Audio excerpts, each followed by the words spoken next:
Glória a Deus. Paz do Senhor, igreja. Que a paz do Senhor também esteja aí no teu lar. Você que hoje não pôde vir aqui, em nome de Jesus, amém?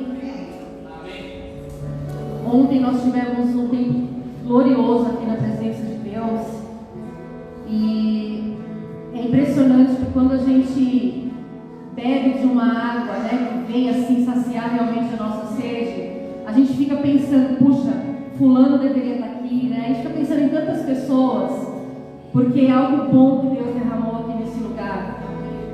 Você que também está em casa, que não teve oportunidade de estar aqui ontem, numa próxima, não perca a oportunidade. Deus fez grandes coisas nesse lugar e nós estamos com o coração alegre. Ontem teve festa no céu, 2 pessoas aceitaram a Jesus e isso também é motivo de festa e de muita alegria, amém? E para nós que estivemos aqui ontem, a palavra veio sobre o novo de Deus, sobre uma novidade de vida, sobre o Senhor deixar o melhor vinho, né, o vinho novo para derramar sobre as nossas vidas. E nós tomamos posse disso. E ontem Deus ele tinha também me dado uma palavra.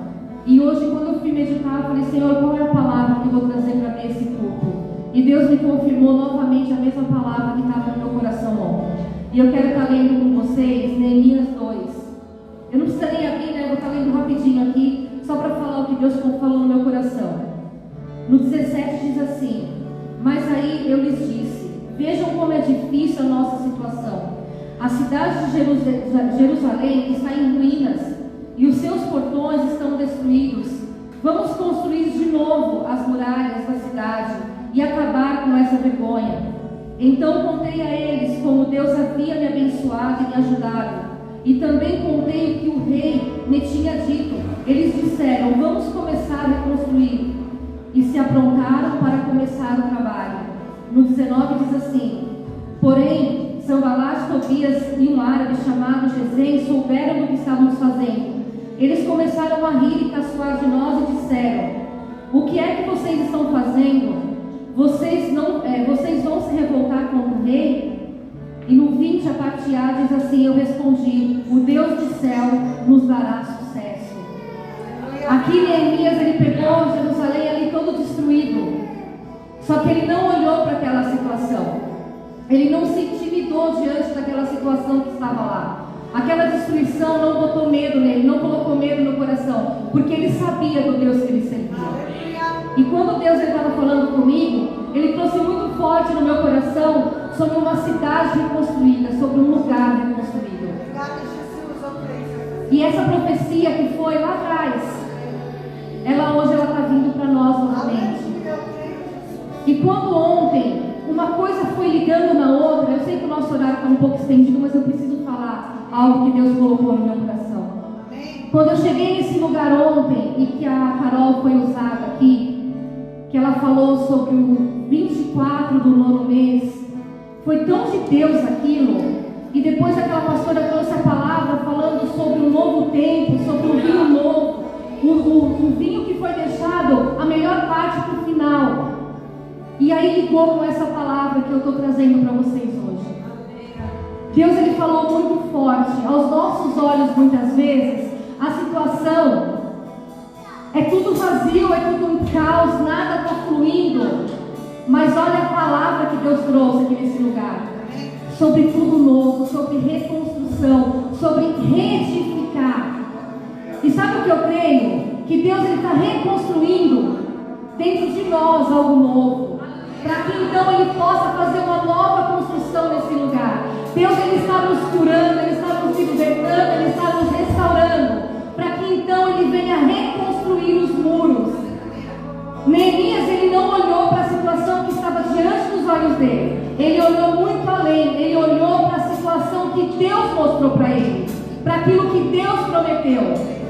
Eu não sei aonde estão os seus olhos, mas eu creio num Deus. E eu creio numa situação de uma promessa que veio sobre as nossas vidas, amém?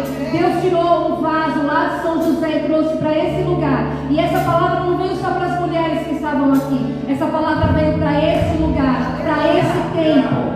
Em nome de Jesus. Eu creio que ontem, o dia 24 do 9º mês, do mês 9, foi o dia que o Senhor estabeleceu para esse lugar. Vocês creem nisso? Eu creio que começou uma reconstrução na minha e na tua vida. E esse lugar vai ser reconstruído. Talvez aos olhos do nosso inimigo, ele está rindo daquilo que eu estou falando hoje. Mas eu creio num Deus que ele tem promessas e que as promessas dele não voltam vazias. Em nome de Jesus, amém? Vamos levantar a nossa voz agora. Vamos orar juntos nesse lugar. E vamos declarar o novo de Deus sobre esse lugar e sobre as nossas vidas, amém? Em nome de Jesus. Pai, eu já comecei aqui, já falei aquilo que eu creio. E eu creio que está ligado junto com o que os meus irmãos creem. Senhor, então eu te peço que nessa noite, ó Pai, o Senhor venha trazer à nossa memória tudo aquilo que o Senhor vem prometendo nas nossas vidas. Traga a nossa memória, Pai, para que nós possamos nos lembrar e que nós possamos tirar os olhos de toda e qualquer situação. Não importa o gigante que tem se levantado, não importa a situação que muitas vezes parece estar destruída. Senhor, aqueles que estão em casa talvez estejam com os seus lares destruídos, talvez estejam com as suas situações no meio do caos. Mas eu quero declarar que nessa noite existe um Deus que está passeando nesse lugar e que está passeando também do lado dos seus irmãos e levando algo novo. Aquele vinho que tinha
O sopro divino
Aleluia, Jesus. Aleluia, Pai. Nós te amamos, Jesus. A presença é real aqui neste lugar, Deus.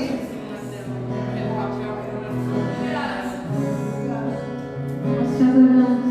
Será que você pode declarar o teu nome no teu Deus agora? Começa a dizer: Jesus, tu és santo. Jesus, tu és limpo, tu és poderoso. Começa você a fazer a tua canção para Deus agora. Independente de uma letra já pré-estabelecida. Coloque aquilo que está no teu coração agora, em nome de Jesus.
declaremos. Então minha alma canta a ti, Senhor. Grandioso és tu, grandioso és tu. Nós te adoramos, Pai.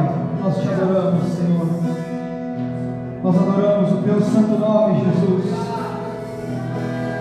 Há poder no teu nome.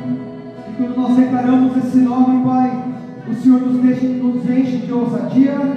O Senhor nos enche de autoridade. Quando declaramos este nome, Pai, o nosso espírito se levanta, Pai. Porque há poder no nome de Jesus. Há poder neste nome, querido. Há poder neste nome. Há poder no teu nome, Jesus. Seja agradecido aqui nessa noite, Pai. Seja agradecido aqui nessa noite.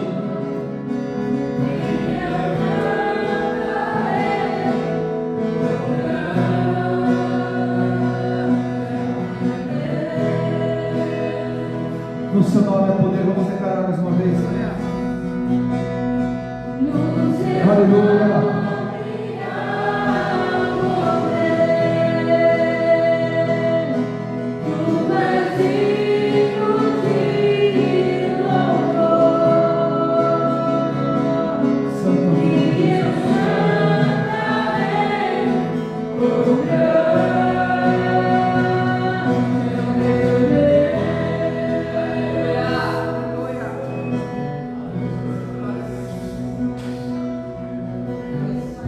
Espírito Santo, nessa noite fala aos nossos corações, que o Senhor possa trazer o teu entendimento, Senhor, o teu convencimento, o teu esclarecimento sobre nós. Desperta-nos aqui nessa noite, Pai, para que possamos receber de Ti, Pai, como estamos recebendo desde o início. Possamos receber de Ti, Pai, receber da porção que o Senhor tem para nós. Senhor Deus, fala conosco, Jesus. Nos move, Pai, em cada parte deste culto, em cada momento, em cada oração, em cada entrega, em cada situação, Pai, nos move. Nós estamos aqui para te cultuar, para te dar o nosso melhor, Pai. Sem reservas, sem limitações, sem prisões, Pai. Estamos aqui para te entregar tudo que nós somos, tudo que temos, Pai. Porque é isso que o Senhor merece. O Senhor merece tudo de nós. O Senhor merece cada parte nossa. As nossas palavras, Pai, a nossa atenção, a nossa dedicação. É isso que o Senhor merece. É isso, Pai, que o Senhor precisa, Senhor. É isso que o Senhor tem, Pai. É isso que o Senhor, Pai, merece de nós, Pai. Todo o nosso ser entregue na Tua presença, Pai. Sem que nada fique para trás, sem nenhuma reserva, Pai. Então nos leva a te buscar e a te adorar com todo o nosso coração aqui nessa noite. Leva-nos a te buscar e a te adorar, nos atrai a ti, Senhor. Vai proclamar o teu nome e que o poder do teu nome quebre todas as cadeias agora, todas as correntes, Deus, em nome de Jesus. Que o poder do teu nome quebre, Pai, todas as prisões que nos prendem em nome de Jesus, Senhor. Há poder no teu nome, e é do poder do teu nome que eu declaro um povo nessa noite livre para te buscar, livre para te adorar, Pai, livre para erguer os seus braços, para abrir a sua boca, Pai, e declarar que te amamos e te adoramos, Senhor. Em nome de Jesus, Pai, eu declaro essa liberdade do teu Espírito sobre nós, esse fluir do teu Espírito sobre nós, Pai. A liberdade do Senhor sobre nós, Pai. Em nome de Jesus. Há poder no teu nome. Há poder no teu nome para quebrar as cadeias. Há poder no teu nome, Pai, para quebrar todo o jugo.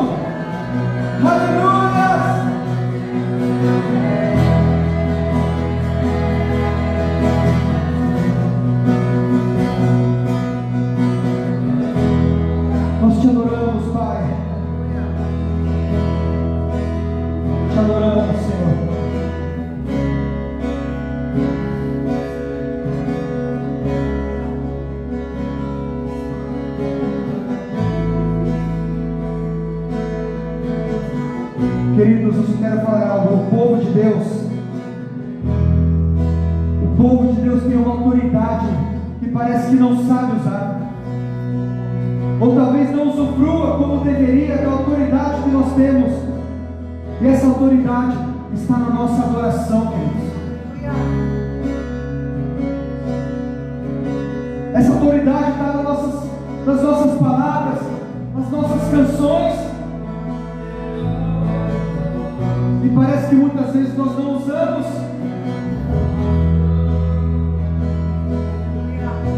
Existe uma cadeia, uma prisão da incredulidade. Porque se nós soubéssemos que, ou crêssemos, se a gente tivesse fé, que quando eu canto, quando eu louvo com o meu coração, eu sou curado, eu sou liberto, eu sou transformado, com certeza nós faríamos melhor do que nós fazemos.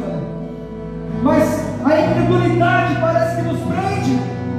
E falar, é mais uma música, é mais uma canção, é mais um culto. E por causa da incredulidade, muitos estão perecendo. Por causa da incredulidade, muitos estão deixando de viver os sonhos e promessas de Deus. Por causa da nossa incredulidade, queridos. O que eu posso declarar aqui em nome de Jesus: as cadeias da incredulidade caiam por terra em nome de Jesus. Que as cadeias da incredulidade sejam extirpadas do nosso meio.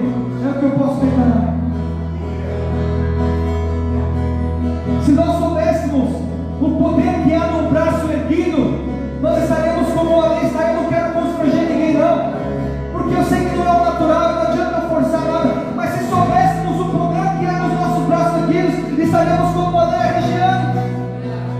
Mas sabe por que não fazemos? Porque a incredulidade me prende e te prende, querido.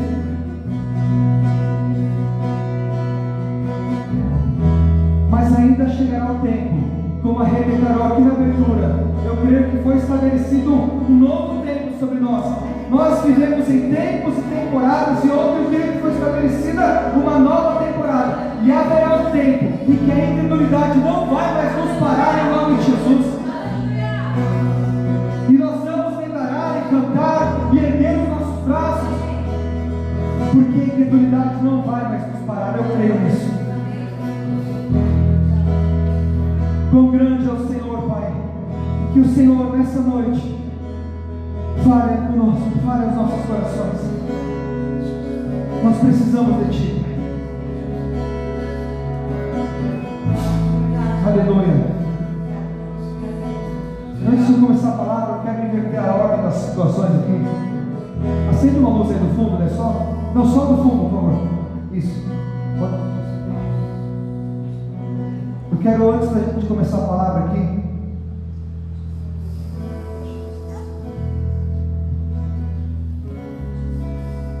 eu quero só contar uma coisa rápida.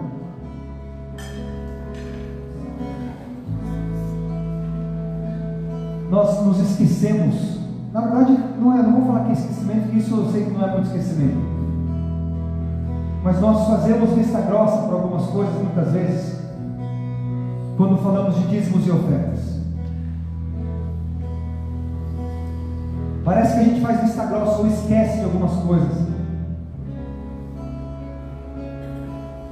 Mas a palavra diz, e nós já ministramos aqui diversas vezes, o poder que há naqueles que são fiéis nos seus dízimos. A palavra diz que aqueles que são fiéis nos dízimos, então o devorador vai ser repreendido e não vai mais tomar os seus bens. E quando eu falo dízimo, é muito simples, e claro, o Paulinho fala aqui toda hora, o Lê há muitos anos fala também, não tem muito o que falar, o que fazer. Dízimo é dízimo, e é dado por uma obediência. Oferta é dado por algo no coração ali, um valor. Mas a palavra é essa. Então, se eu sou dizimista, o devorador é repreendido. E a inversa é verdadeira. Se eu não sou dizimista, o devorador vai tomar as coisas de mim. E no que ele toma? E a gente já falou aqui, numa doença, numa enfermidade, em gastos não esperados. É uma lógica simples. Você é dizimista, você vive bem com as suas finanças. Você não é dizimista, você sempre está sujeito e preso a elas. O que é dizimista, ele é feliz, ele é satisfeito. O que não é, pode ver, está sempre correndo atrás de finanças. Por quê? Porque o devorador toma e ele tem mais e o devorador vai tomando. Eu quero contar uma situação muito rápida. Eu fui levar o meu carro para arrumar, para fazer uma troca de óleo. Na troca de óleo foram descobertas algumas coisas que custando um orçamento de R$4.500. Falei, beleza, não vou fazer, vou levar no outro mecânico. Levei no outro mecânico para ter uma segunda opinião e tudo mais. Coloquei o orçamento impresso que eu tinha do primeiro de R$4.500. Dei na mão do mecânico do segundo. Falei, ó, o cara falou que tinha isso aqui no meu carro, ia me custar R$4.500. Vou deixar o carro com você e está na tua mão aí. E fui orando. Como que funcionam as coisas? A coisa mais normal do mundo é esse segundo mecânico falar assim, ó, eu encontrei aqui, eu te faço pela metade, beleza? 2.000. E eu certamente ia pagar, entre 4.000 e 2.000, eu pagaria. Mas o que é dizimista, e eu falo isso não para me orgulhar, porque na verdade eu sendo dizimista estou sendo apenas obediente, mas eu procuro obedecer a Deus. Desde o meu primeiro salário lá na Colgate, que foi o meu primeiro emprego, sou dizimista do início ao fim. Mas os que são dizimistas, o devorador não toca. Aí lá, no final do dia, o mecânico do segundo me liga, falou assim, Luiz, seguinte, avaliei teu carro, cara. Falei, ei, quanto ficou? 0. Nada. Nada. Mas nada, nada. Pode vir buscar. Assim funcionam os dizimistas. O devorador não toma do dizimista. Ah, mas teu carro não quebra. Não, estou falando de uma história. Estou falando de uma situação que eu estava ali sujeito ao devorador, mas pela autoridade de quem é dizimista, o devorador é repreendido. E eu orei, falei, Deus, eu não aceito.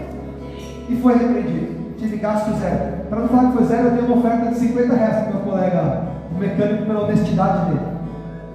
Poderia me custar 500 mil, eu sairia feliz que gastei, mas não gastei nada. Assim são os dizimistas. Contei isso, essa história, querido, não tem peso. O peso dessa história perto da Bíblia é 0. A Bíblia nos manda ser dizimistas. Às vezes eu conto algo aqui para provar, como testemunho, que a Bíblia fala, e aqueles que são, façam prova de mim. Deus fala, podem provar, porque eu vou cumprir a minha palavra, eu serei fiel. Assim são os fiéis. Amém, queridos? Então, debaixo desse entendimento, eu te convido a você dar o teu passo com seus dízimos, com as suas ofertas, com alegria no Senhor. Então, eu vou inverter a ordem que a gente faria no fundo, no final do culto. Faço agora, amém? Aproveitar as meninas aqui no louvor. Glória a Deus.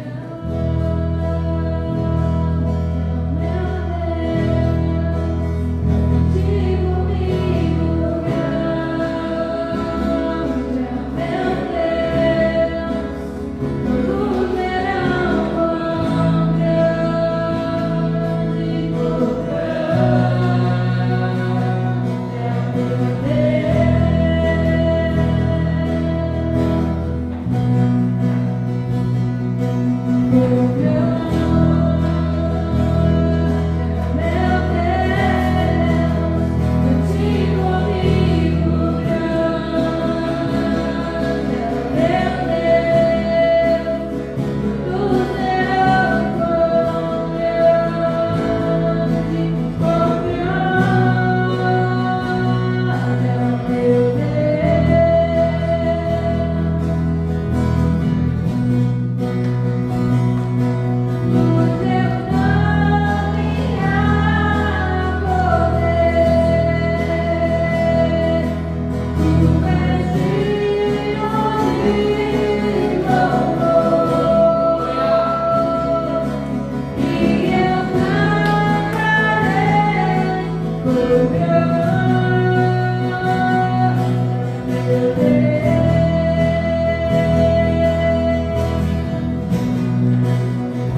Aleluia. Vamos orar, queridos.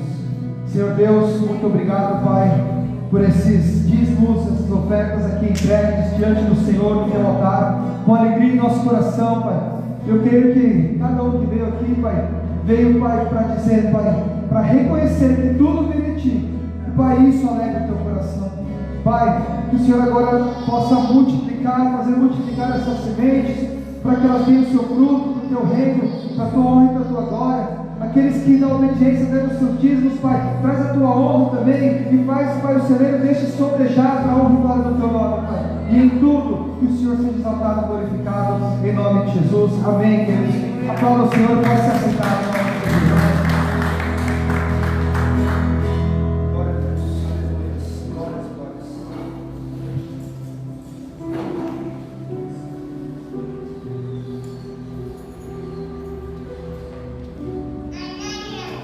Aleluia.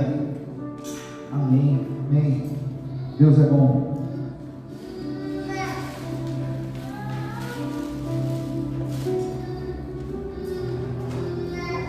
Glória a Deus. Glória a Deus. Deus é bom, queridos. Grandes coisas tem feito.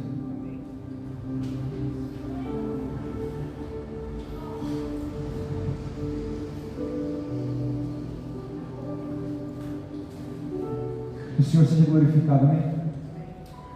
Abra o teu coração nessa noite para receber o que Deus tem para nós aqui.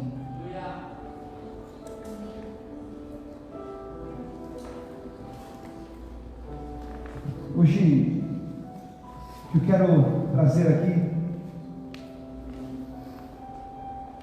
uma passagem que eu estava estudando, e Deus falou comigo. E eu fui começar, o Espírito Santo ele vai me levando a alguns entendimentos.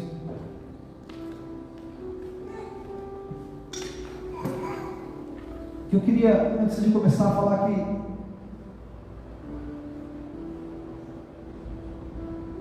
eu, nos meus 20 anos de convertido,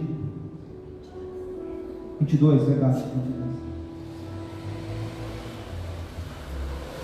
sempre existiu e sempre vai existir divergências,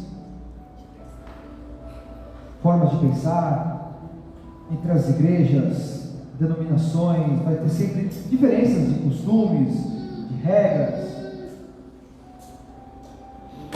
Isso sempre existiu, sempre vai existir, mas nunca se viu, e você, eu creio que você há de concordar comigo, tantos pseudo-evangélicos como se existe hoje. Isso nunca se viu.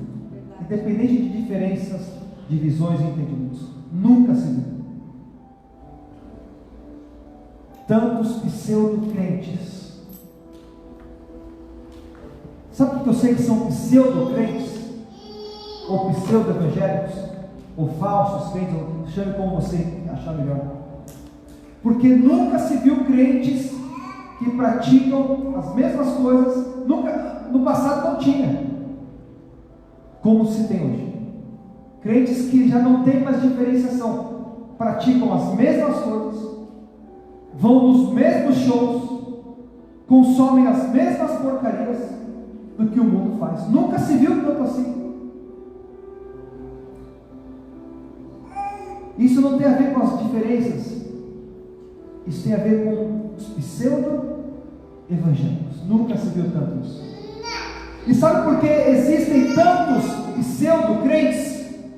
Porque também nunca houve tantos pseudo-líderes e pastores pregando e influenciando como existia antigamente. E por mais que a gente saiba, a gente sabe que, né, cada um dá conta da sua própria vida. A estrutura de uma igreja conta com uma pessoa, um líder, pastor, um pregador ou vários, que exercem uma influência, e isso é inegável. Cada vez que um pastor prega, uma pessoa prega, ela está exercendo uma influência, seja ela um pouco mais ou menos, exerce uma influência. Por isso que nós aqui podemos falar falar que os que chamamos para pregar, sabemos que vão exercer uma influência pela palavra, estão aqui exercendo influência, como eu estou. Porque só de você estar me ouvindo, alguma influência eu estou exercendo. Talvez você fale, vixe, velho, alguma coisinha fica ali, pelo menos no subconsciente. Então nunca existiu tantos pseudocrentes, porque nunca houve tantos falsos líderes e pastores. Nunca houve. Porque ainda no nosso tempo, e não estou querendo ser saudosista, porque na minha época não, porque a palavra era a mesma da minha época, lá de 22 anos e agora. Mas o que se perdeu foi o pudor, se perdeu o temor, ou está se perdendo. Isso é bíblico. A palavra diz que nos finais dos tempos, o amor de muitos se esfriaria. Não é o amor um pelo outro, não, é o amor pela palavra e pela santidade, queridos. Vocês, amém? Estão entendendo o que eu estou falando? Nunca houve tanto assim. Claro que na época a gente não via tanto, porque não tinha celular, rede social, tinha celular, mas não tinha as redes sociais, mas a gente conversava, a gente sabia, a gente via, e não era assim. O cara tinha medo. A gente tinha medo quando fazia alguma coisa, putz, cara. Mas hoje se perdeu o temor. E se perdeu o temor porque, de novo, os que estão exercendo influência estão carregando a muitos. Não para a glória e para a cruz, mas para o inferno. Já não há mais distinção. Esse negócio que a gente falava, aquele ambiente não é o ambiente para o crente estar, já não existe mais ali. Não existe mais isso, vocês estão entendendo? Aquele show ali não é o lugar para o crente estar, não existe mais isso.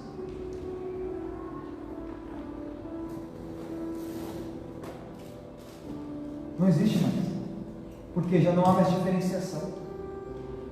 Esses dias, eu vi mais um exemplo de um pastor falando que agora, onde já se viu,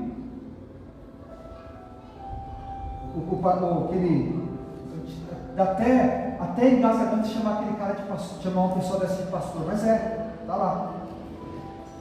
E o público dele não é 30, não é 20, 3 mil, 4 mil, 5 mil, num culto. E esse, falando que, como que pode os cristãos pregarem contra o homossexualismo? Esse é um pecado como outro qualquer. Abraçamos. Esse papo de que Deus ele odeia o pecado, o pecador, isso aí não atrai. Falando assim, isso não atrai ninguém.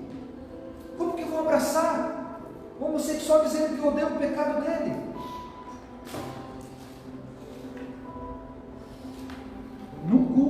Em um culto deste homem, 5 mil pessoas escutando e recebendo aquela influência.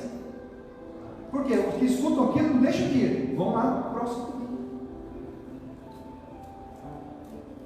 E no fundo, querido, de tudo isso que eu falei, das diferentes visões, interpretações, no fundo de tudo isso, o objetivo das trevas de Satanás é colocar o pecado no meio do povo. Porque o pecado é a única coisa que nos traz separação de Deus. No fundo é isso. É travestir o pecado. Quando eu falo de travestir, é de maquiar o pecado em algo tolerável. E no fundo o que Satanás quer fazer é isso. Quer maquiar o pecado. E no fundo é isso. E nós não estamos imunes a esse tipo de influência, não, queridos. É isso que eu estou falando aqui nessa noite. Porque eu sei que eu te influencio aqui, e eu falo com autoridade, te influencio pelo Espírito Santo na palavra de Deus, não tenho medo algum de alguma coisa. Eu sei que o dia que eu for recolhido para a glória das minhas pregações, eu não terei do que ter medo, do que eu preguei, do que eu falei. Mas eu sei que você é influenciado aqui de alguma forma por mim, e nome de Jesus, eu creio que é positivamente, você, de amanhã até domingo que vem, os que vêm só de domingo, são influenciados diferente do que eu prego, do que nós pregamos.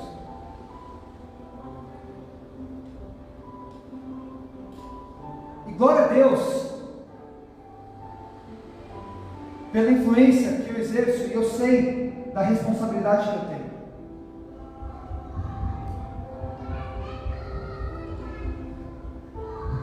E eu falo, qualquer pecador, de qualquer escala, qualquer pecado, qualquer erro, de qualquer âmbito, precisa se sentir amado por nós?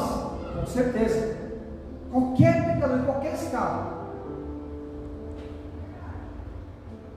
Mas o meu amor tem que ser um amor tal que incomode e impulsione essa pessoa a abandonar os seus erros e falhas. É isso. Porque senão não será amor. Eu já falei aqui em pregação, falo mais uma vez, eu creio que de alguma forma algumas pessoas escutam ali fora. Eu já, não sozinho, mas com pessoas do meu lado, mas vou falar em primeira pessoa só para ficar aqui. Já tratei de 2 homossexuais.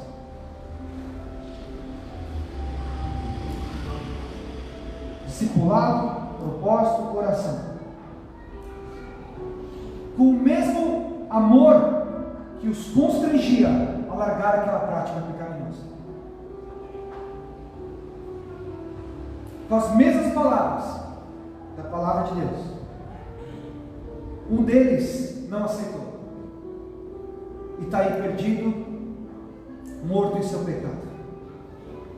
O outro abriu seu coração para o Espírito Santo.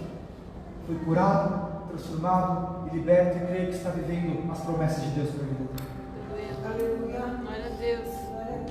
Mas o meu amor, a minha palavra, o meu posicionamento não pode tolerar. Eu lembro, esses dias a gente estava lembrando de uma história de uma pessoa também que passou por nós, estava recém-convertida, ainda com seus vários erros e falhas e processos, conheceu um rapaz e queria casar. Na sequência eu falei, cara, espera. Falei, querido, espera, junto com a Carol. Não é a hora, espera, deixa Deus te tratar, te curar. O que aconteceu? Esse foi o meu amor pela palavra, pregando para a vida daquela pessoa. Não gostou do que eu falei, saiu da igreja e se casou.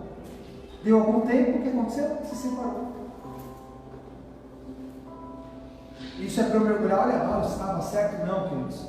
Eu posso mergulhar que eu não tolerei o que era contra a palavra. Eu me mantive fiel a ela. Isso me trouxe orgulho.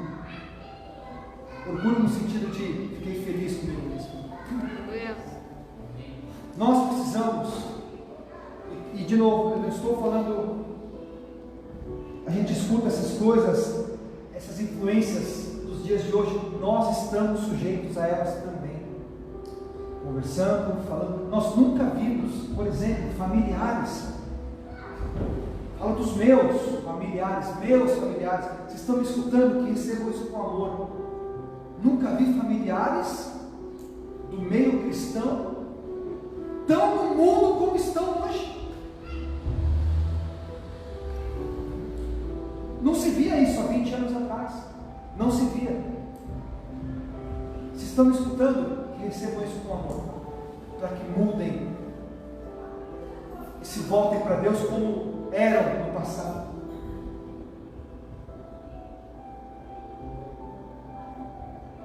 Deus nos chama para sermos violentos contra o pecado. Com o pecado não tem tolerância. Tolerância zero.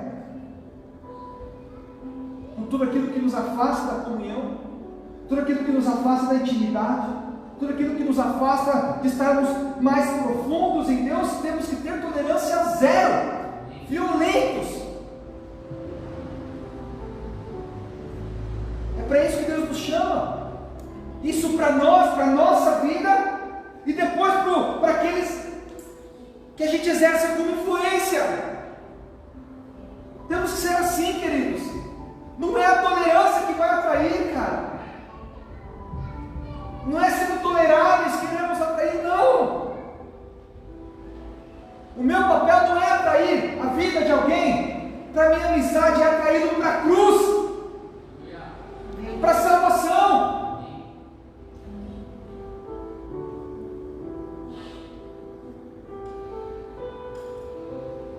Segundo Reis, abra comigo lá, por favor.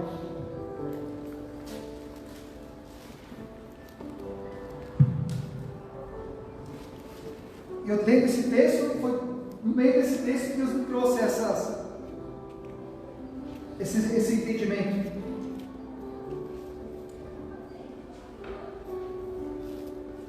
Na nossa vida, nós precisamos ser violentos contra o pecado. Aleluia. A tolerância, aquele negócio assim, quando eu falo tolerância, é assim, putz, meu, mas, cara, isso para mim é muito complicado. Ah, isso para mim ainda é muito difícil. Ah, tem hora que eu não me aguento. Meu, isso aqui é tolerância ao pecado que vai te destruir. Eu não estou profetizando, mas isso vai te corroer até o ponto que você vai se afastar. Isso vale para mim também. Porque se eu tolerar isso aqui no pecado, uma vez eu escutei uma analogia e eu achei muito legal. Eu lembro toda hora. O cara, era uma analogia do mundo espiritual. Falou, agora a minha casa, imagina que a minha casa é esse espaço aqui. E todo o meu espaço eu entrego para Deus, tudo eu consagro, tudo eu vivo em santidade, menos um preguinho que está na parede. Imagina isso aqui, ó. Isso aqui eu não quero entregar para Deus. É uma analogia.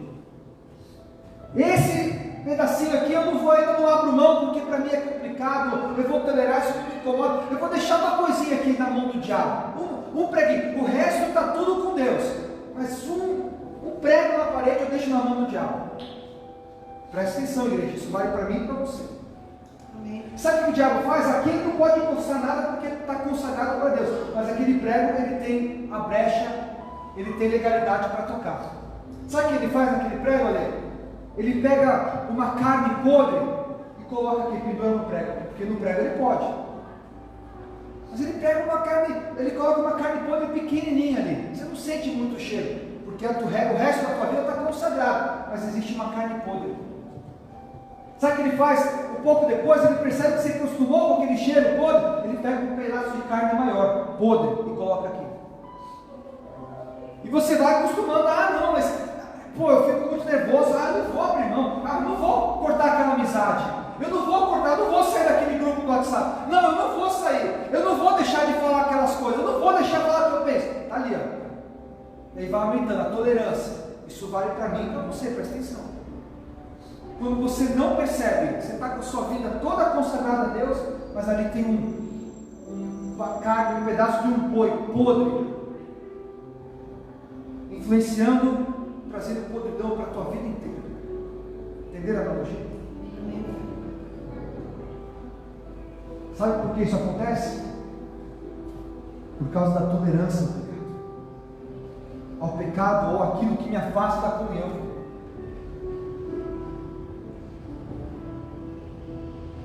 A tolerância, não, eu não vou, eu não vou. Te mudou, vou entrar no profundo aqui, mudando para o culto da quarta-feira, né, culto da profundidade. Não, eu não vou no culto, porque para mim é muito longe. Eu não vou lá, não vou fazer sacrifício, eu não vou, porque eu gasto dinheiro. Sabe o que é aquilo? É um preguinho na tua parede, uma tolerância, porque você está deixando de fazer algo que te leva para perto da comunhão. Meu Deus. E começa ali. Naquela quarta que você poderia estar no culto, você está na tua casa recebendo o cetro do inferno na tua vida, de incredulidade, de medo. E aí? Pô, mas a minha vida toda está consagrada, mas tinha um pedaço que eu fui tolerante. E Deus nos chama para ser violentos. Hoje eu quero falar sobre violência contra o pecado. Aleluia. Amém. Violência.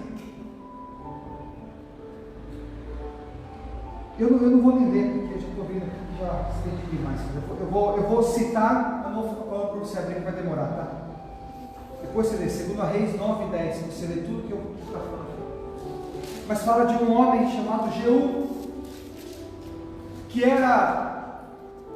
foi ungido rei de Israel, para cumprir uma profecia que Deus tinha dado para Elias.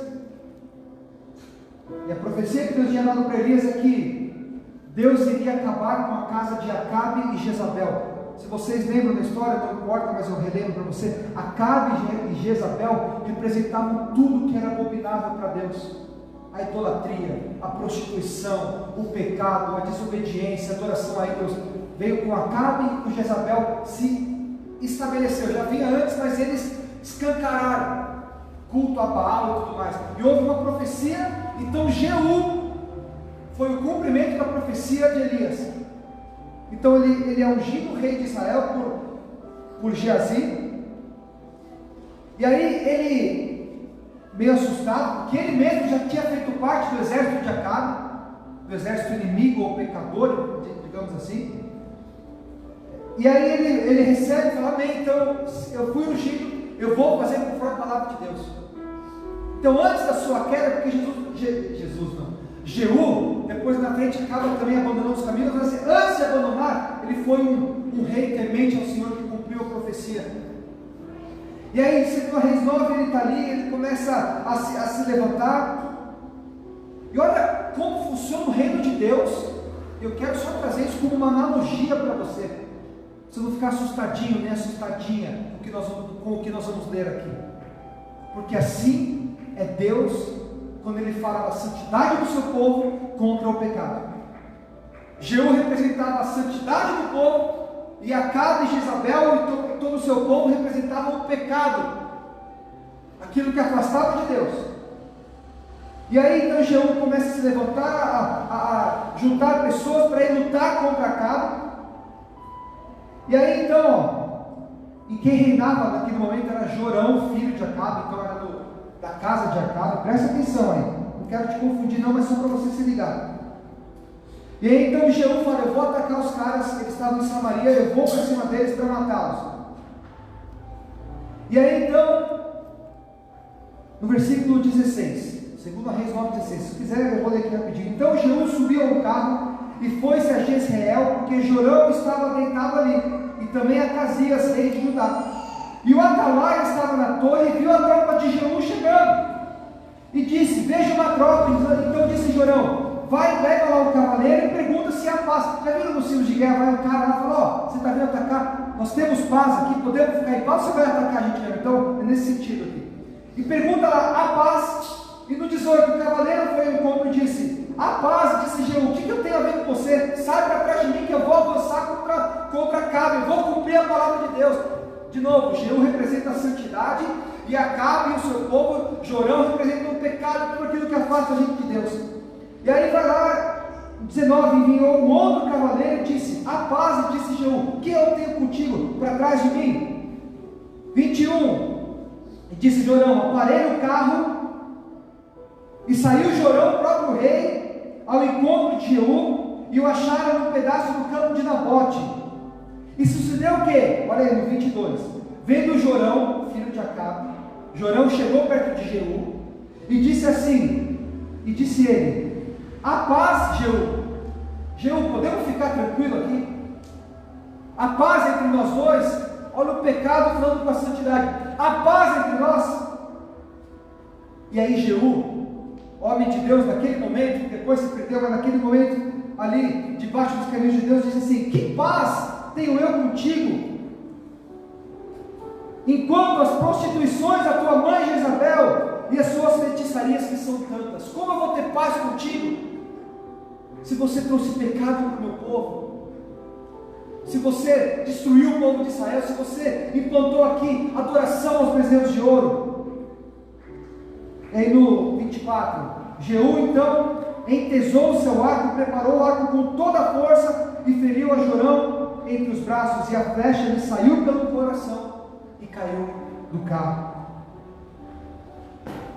O pecado vai sempre chegar para nós e dizer assim: eu posso ficar tranquilo aqui na tua vida? Há paz entre nós? pecado vai sempre chegar para a gente. Quando estou fazendo uma analogia, vocês estão entendendo, amém? Amém. E vai perguntar assim: ô Beto, eu tenho paz com você, eu posso ficar tranquilo aqui? Talvez muitos, talvez não, a maioria do povo está dizendo: fica aí, não vou mais guerrear contra você, fica aí, pega só um preguinho na parede, ali ó, pega aquele prego, fica tranquilo, vamos viver em paz aqui entre nós dois? Esses são os pseudo-crentes. Mas o que é duradouro, querido? Fala assim: que eu tenho paz contigo, querido? Como eu vou te tolerar se eu sou um filho de Deus, se eu vivo em santidade? Para trás de mim, nós vamos ser o quê? Violentos contra Deus. E aí continua aqui, ó, presta atenção. E aí mais para frente, no 31, aí Jeú, o homem de Deus, mata Jorão e começa a avançar contra aquele povo, contra o pecado, vamos chamar assim.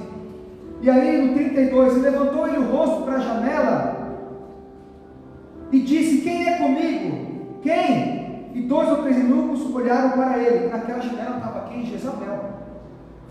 Olha a autoridade de Jeú, queridos.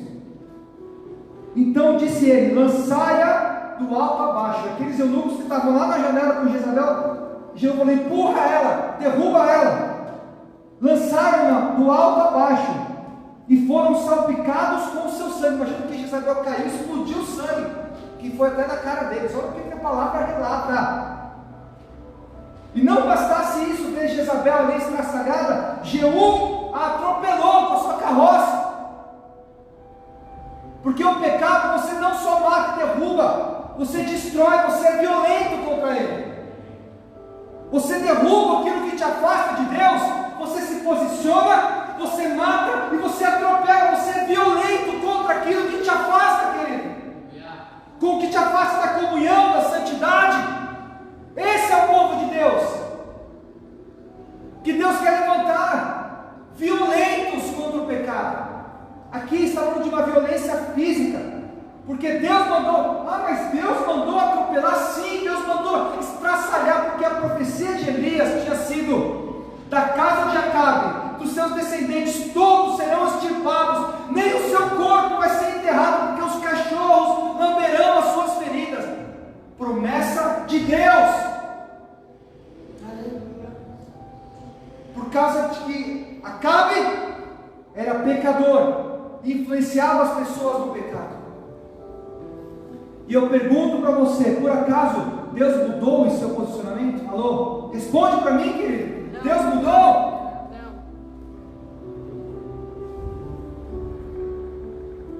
Talvez Deus não mande mais para mim assim: Beto, vai na casa do fulano de tal, daquele pastor que você ouviu, e mata ou assassina ele. Talvez isso eu acredito que Deus não vai mandar. Mas sabe o que Deus vai falar? Beto, pregue a verdade indistintamente até o final. Doa a quem doer, pregue a palavra, pregue a verdade. Essa é a violência que Deus espera de nós, queridos. Esse posicionamento, essa violência que Deus espera de nós.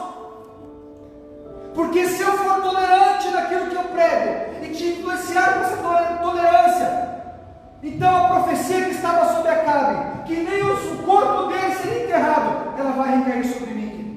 O dia que eu for tolerante com a tua vida e com a minha vida, aquela profecia de destruição virá sobre a minha vida e sobre a minha descendência. Forte, é forte. Mas assim temos que ser nós com relação ao pecado, intolerantes e violentos, queridos. Aleluia. Porque Jezabel representava o pecado. Jeú falou: empurra ela. Imagina, eu fico imaginando essa cena, imagina um filme aí, a gente que assiste os filmes. Ele pegou e ainda atropelou ela, porque ele não tinha paz com o pecado. E aí no versículo 10, ele mata Jezabel, mata Jorão, ele mata todo aquele povo, mas ainda havia, no 10 versículo 1, e Acabe tinha 70 filhos em Samaria, ainda tinha o resquício do pecado ali. 70 filhos de Acabe ainda estavam em Samaria. Sabe aquele resquício do pecado das nossas vidas que fica?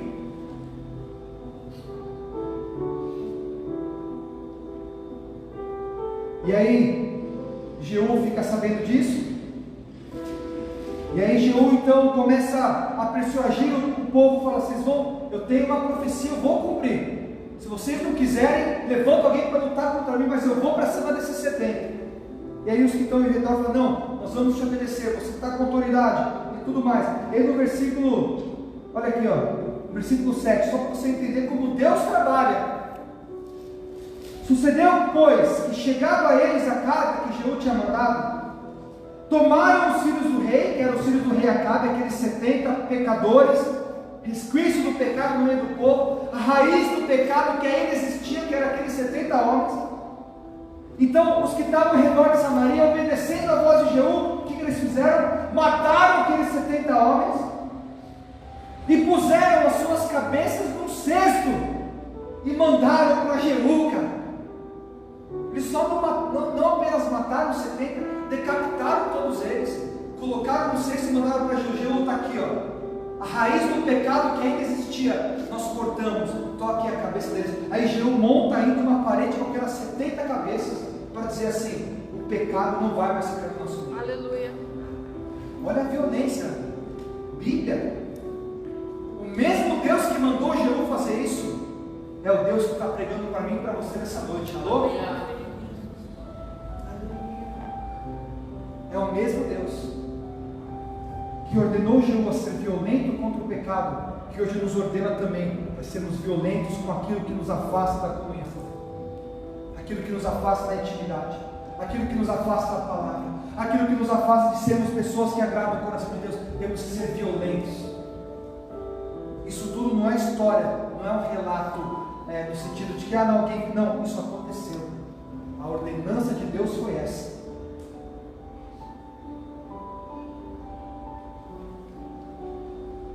E antes que você pense que isso é coisa do Antigo Testamento, Jesus veio para mudar. Abre comigo em Mateus, só para você entender comigo como Jesus confirma. Quando Deus nos manda ser violentos, e essa foi a revelação deste texto que nós lemos aqui em 2 Reis, isso é confirmado por Jesus.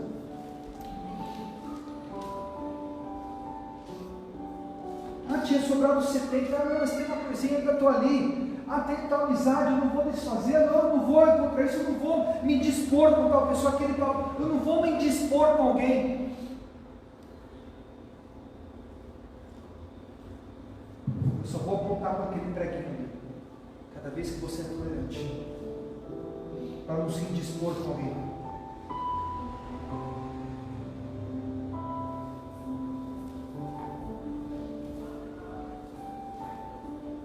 Mateus, eu quero que você lembre desses textos que você já leu, mas com esse entendimento você vai talvez interpretar de uma forma diferente, ou com uma nova revelação. E a palavra, o legal da Bíblia é isso, queridos.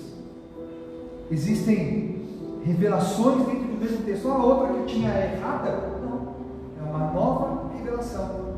Quando Jesus diz assim em Mateus 10:34, não cuideis que vim trazer paz.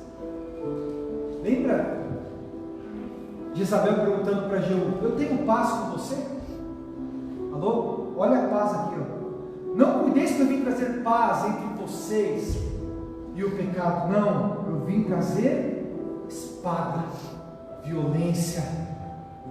E agora eu trago Jesus falando do homem contra os seus pecados, contra aquilo que afasta o homem de Deus. Não é paz, não é tolerância, é violência, Deus. E Jesus também diz aqui, um pouquinho para frente, no 12, capítulo 11, versículo 11: e desde os dias de João Batista até agora, o reino de Deus é tomado por violência, e pela força se apoderam dele. Que violência que é essa, queridos? É a violência do homem contra o pecado, contra a injustiça. Desde os tempos de João Batista, Jesus falava: o reino de Deus ele é apoderado por violência.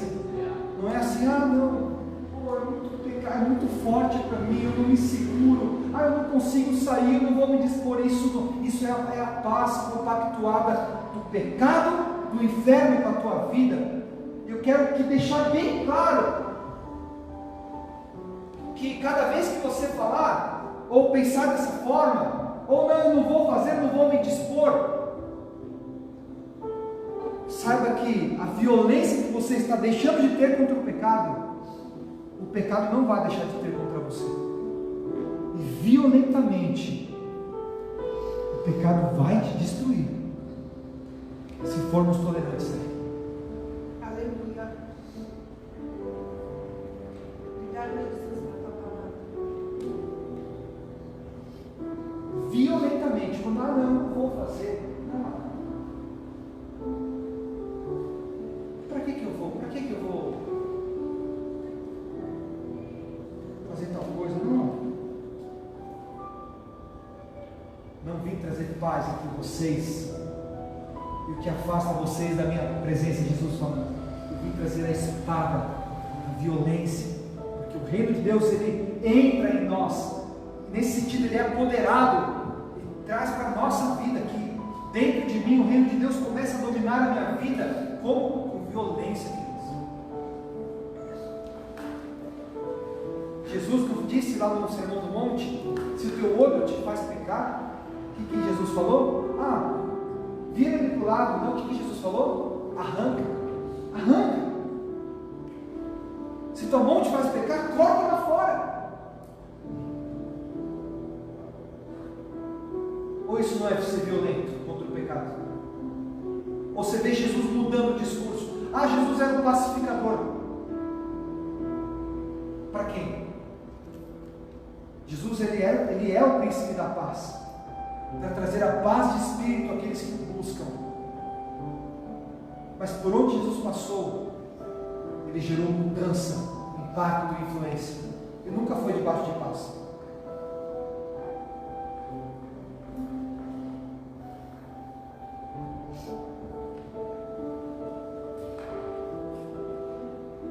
Só quero, eu fecho com esse texto aqui, Gálatas 5.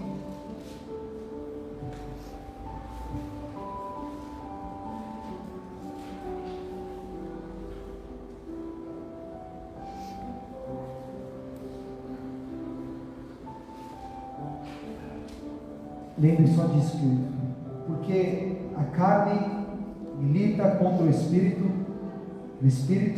milita contra a carne, e estes são opostos. Eu volto lá para o começo, nunca houve tantos pseudo-crentes como existem hoje. Sabe por quê?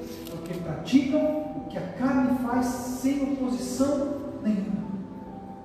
Encontraram subterfúgios para praticar o que a carne gosta, e esquecem que a carne e o espírito são opostos. Eles não tem nenhuma parte que compactua entre a carne e o espírito, é oposição, é violência.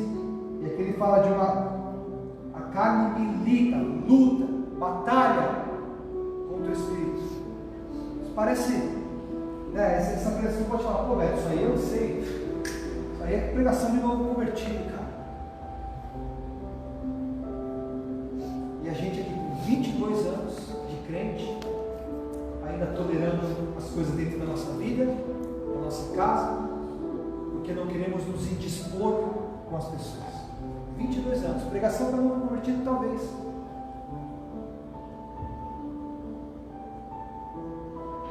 A Bíblia, ela não é e nunca será politicamente correta. E você lê na Bíblia que Deus mandou dizimar o povo. Você fala, pô, que Deus é esse? Pegar Jezabel, já estava ali morta, vamos atropelar a mulher. Por 70 homens, vamos pecar atrás aqui, vamos colocar como um prêmio. Nós acabamos com a raça pecadora. Isso não é politicamente correto. A Bíblia é a verdade pura, perfeita, reta, justa. Amém. E nós nos amoldamos a ela e não o contrário. Amém. Nós nos amoldamos à palavra e não o contrário. Nós fazemos o que for necessário, matamos dentro de nós o que for necessário, lutamos violentamente dentro de nós o que for necessário para que a gente se adeque a esta forma que está escrito aqui, queridos, e não o contrário. Aleluia. É simples. A Bíblia é a palavra justa, reta, perfeita. Assim como Deus quer que a noiva que Deus irá buscar é a noiva sem máculas, sem rugas.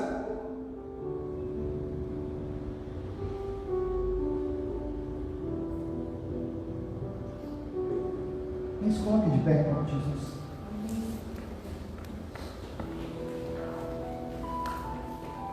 Deus nos chama para que a gente seja violento contra o pecado, Aleluia. contra aquilo que me afasta, contra aquilo que me impede de ir mais fundo nele. É violento. Violentamente nós temos que ser, Deus. A tolerância que hoje é pregada, e nós de novo não estamos sujeitos à influência dessas pregações, mas nós temos que combater.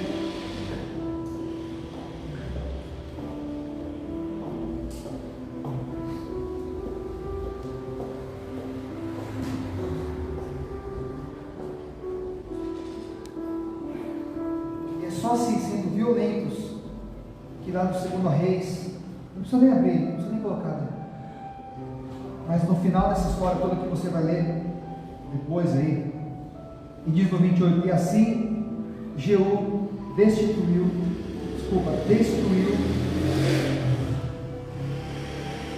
Baal do meio de Israel.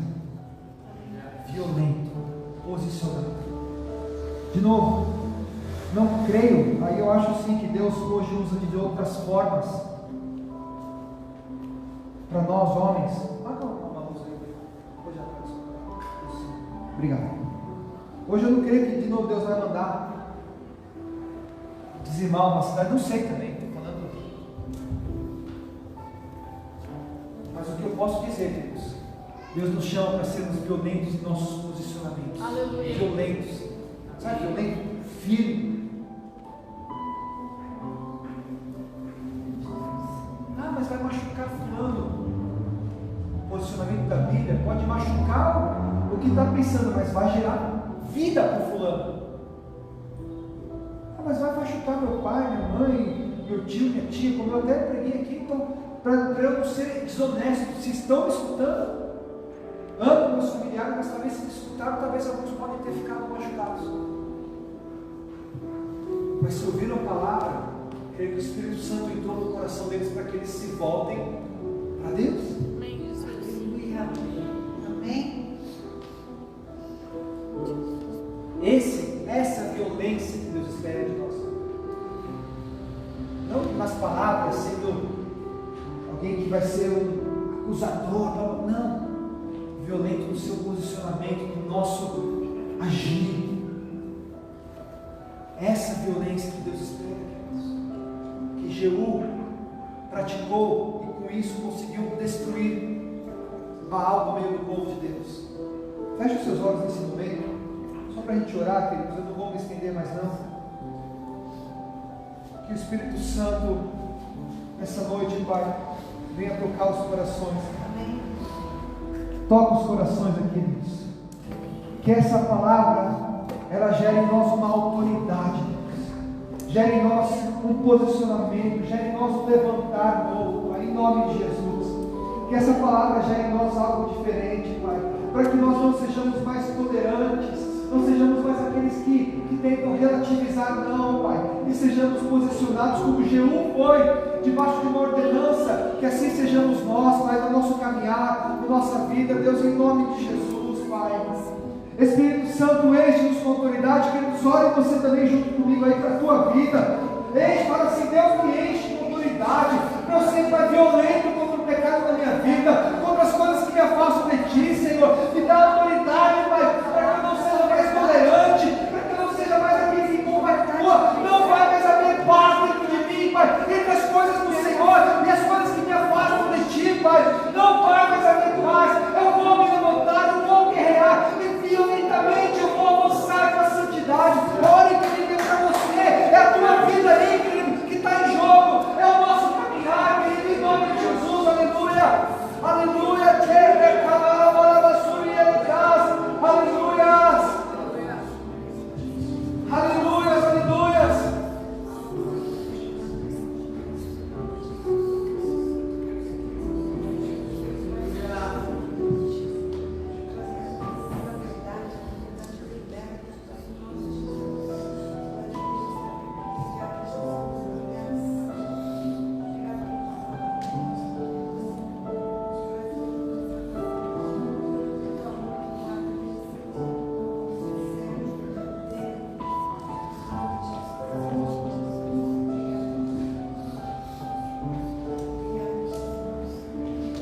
Aleluia, Pai, que a Tua palavra gere em nós, Pai, uma mudança, Pai. Que nos tire da posição que estamos hoje. Que Tua palavra nos transforme, Pai, porque nós é que temos que ser transformados por ela, até estarmos, Pai, cada vez mais alinhados contigo, cada vez mais alinhados com o que o Senhor nos ensina, cada vez mais alinhados no Senhor, Pai, porque assim caminharemos como uma noiva adornada, pronta para sermos buscados, Pai, por Ti, Senhor. Aleluia. Que a Tua palavra gere em nós mudança, Pai, mudança de vida. Quero Te glorificar nessa noite, Te glorificar, Pai, a Tua verdade que nos ensina, nos confronta, que nos liberta, Pai. Em nome de Jesus, Espírito Santo, vem com o Teu poder, vem com a Tua glória. Manifesta-te, Pai, em nós, para que nós sejamos a manifestação do Senhor para aqueles que nos rodeiam, Pai. Nós temos, Pai, um poder de influência na nossa casa, no nosso trabalho, cada um aqui exerce um tipo de influência. Então que nós possamos exercer a influência da Tua palavra e levar as vidas, Pai, a se aproximarem de Ti, Senhor. Que nós possamos, Pai, em nome de Jesus, influenciar as vidas que nos rodeiam através da palavra. Para aqueles que com autoridade se levantam, como Jeú se levantou para naquele momento. E assim eu creio, Pai, que nós poderemos resgatar vidas para o reino, para a glória. E assim o reino vai se tomando, vai sendo apoderado, Pai, com essa força, com essa violência. Nos ensina a ser assim, Pai. Posicionados no Senhor. Que a nossa palavra, quando houver um confronto, Pai, quando for necessária uma decisão, que a nossa palavra seja violenta em prol do Senhor. Que o nosso posicionamento seja violento diante de Ti, Pai. Em nome de Jesus. Em nome de Jesus. E é debaixo dessa mesma oração que eu quero despedir o Teu povo, Pai, na Tua paz. Declarando sobre eles uma semana de vitória. Que essa palavra confronte e incomode cada um de nós, Pai, começando comigo, Pai. E no próximo momento de decisão, no próximo confronto, eu creio que o Teu Espírito Santo vai nos trazer à memória aquilo que nos dá esperança. Assim eu despeço do Teu povo, que eles possam ir em paz, tendo uma semana de bênção, de vitória. Nos guarda, Senhor. Livra-nos do mal, do laço, do passarinheiro, das armadilhas do inferno. Cobre-nos, Pai, com as Tuas asas, que nos protegem, que nos tornam invisíveis aos olhos das trevas. Que sejam assim sobre a nossa vida, sobre a nossa casa, e que em tudo o Senhor seja exaltado e glorificado, em nome de Jesus. Amém, queridos. Amém. Aplauda o Senhor e vai em paz, em nome de Jesus.